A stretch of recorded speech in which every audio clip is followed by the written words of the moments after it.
Now these are the names of the children of Israel who came to Egypt. Each man and his household came with Jacob: Reuben, Simeon, Levi, and Judah; Issachar, Zebulun, and Benjamin; Dan, Naphtali, Gad, and Asher. All those who were descendants of Jacob were 70 persons, for Joseph was in Egypt already. And Joseph died, all his brothers, and all that generation. But the children of Israel were fruitful and increased abundantly, multiplied and grew exceedingly mighty, and the land was filled with them. Now there arose a new king over Egypt, who did not know Joseph.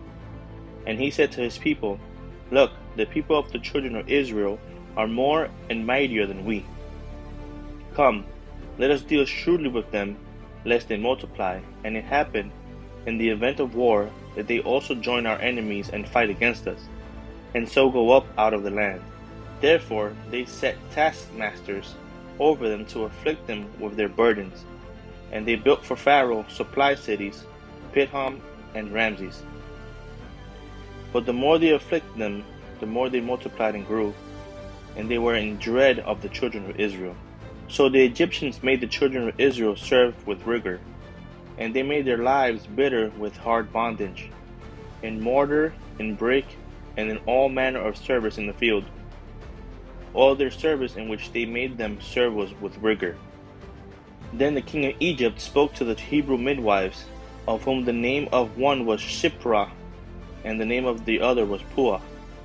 And he said, "When you do the duties of a midwife for the Hebrew women, and see them on the birth stools, if it is a son, then you shall kill him, but if it is a daughter, then she shall live."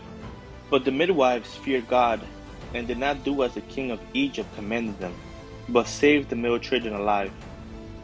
So the king of Egypt called for the midwives, and said to them, "Why have you done this thing, and saved the male children alive?" And the midwives said to Pharaoh, "Because the Hebrew women are not like the Egyptian women, for they are lively and give birth before the midwives come to them." Therefore God dealt well with the midwives, and the people multiplied and grew very mighty.